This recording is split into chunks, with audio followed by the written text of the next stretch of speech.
And the return offensively, if I can say that, of Klay Thompson. I know people have been asking you constantly about the shooting struggles. Did you consider yourself in a slump as a shooter, or did you just think, well, they're just not falling and eventually the numbers will come back?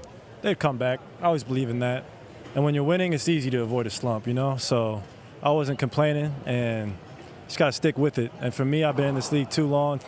I had too many good nights of shooting the ball to ever doubt myself. And I think the difference for me tonight was just getting some easy looks early at the rim, taking good shots, and just, you know, being aggressive off the ball. I think for me, all through the year, you basically have a new player on your team. Not saying your shooting is obviously, if it's either you or Steph or Durant as the best shooters in the world. We all know that. Are there different shots, though? Now that Durant are there, are they easier? Are they more difficult? Some are in rhythm, out of rhythm that you used to. Did you have to make an adjustment or not? I did, especially during the beginning of the year, but I think in the playoffs there's a little more adjustment too because the game shrinks. There's not as many possessions, not as many shots. So I had to learn, or I'm still learning how to be more efficient with only, 12, 13 looks a game, which is cool with me because I got 2 MVPs on my team, and Steph and KD, who can just throw it at any time and bail you out with an easy bucket. So I'm still getting there, and I still got another level to get to, and I think people have seen that. But it was a little adjustment, but I can always control what I do on this side of the floor, which is defense, and always be able to impact the game if I just stay locked in on that side. And Klay, you talk about your shooting, and as impressive as it is, your defense has just been off the charts this whole series. Just talk about the challenge and the pride that you have on the defensive end and how much energy it requires for you to go out there and chase all these guys around and be effective. Well, it takes a toll on you, especially guarding these quick little point guards. When you match up with a Kyrie and a LeBron, that's what you want as a competitor. They're some of the best one-on-one players in the world. And for me, at this point now in the series, I can't get too happy with holding Kyrie down, because last year in this position we went up 3-1. I thought I was playing him great. Next game he goes for 41, and LeBron has 42. So it's easy to be satisfied, but I'm not satisfied either. I'm still hungry and got to keep up this, my motor on defensive end, and I'll try and make it tough on them because they're going to make shots. You just can't get deflated. Jerry West and I were talking, and we were talking about you as you were warming up in Game 1. And he pointed to you and he said, that's probably one of the most conscientious players that we have on the offensive side and the defensive side. And he said he spent some time talking to you about your shot, confidence, and everything else. Tell us what he was telling you and what you two talk about. Well, Jerry, I love Jerry because he always cuts to the chase. He doesn't sugarcoat anything. He's going to tell you what he thinks. And he's told me how good I am and just to get it back.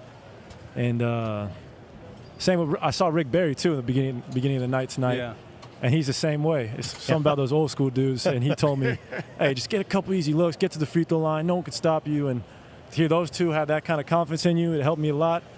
And that's it. Around this organization, you guys have the Hall of Famers, the champions, and when you get a chance to talk to people like that in your down moments or even in your up moments, what does that do for you as a player, and what has that done for your team to have a guy like Jerry West or Rick Barry around your team?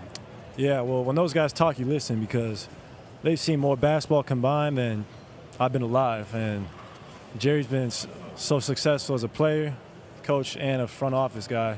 Same with Rick. Those are two of the most talented scorers that ever played this game.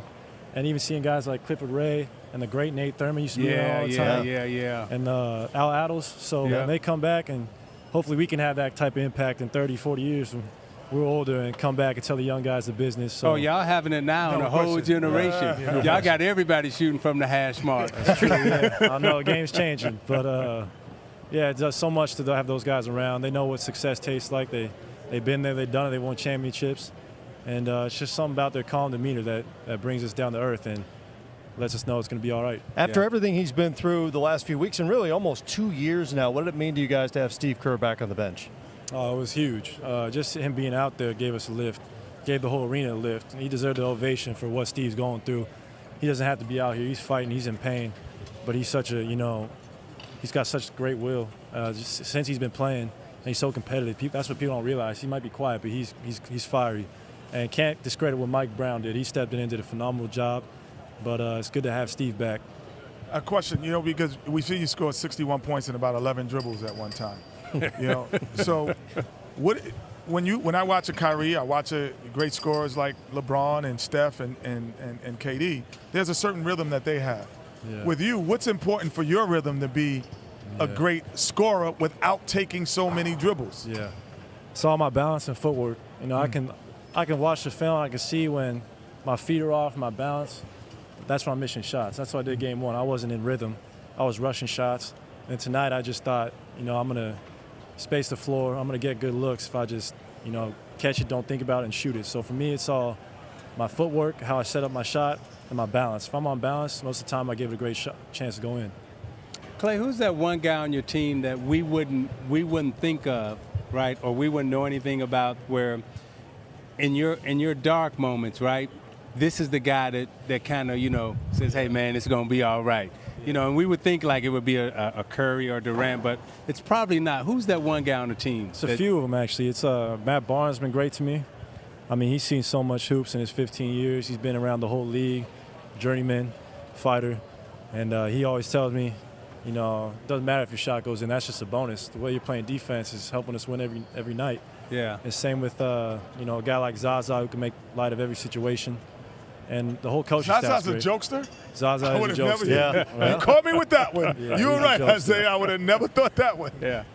He's top. He's Shaqtin MVP for a reason, right? Or he's about to be. Yeah, he's about to be. So he's a jokester. No doubt. Clay, I'm glad we don't have to talk about the slump thing anymore.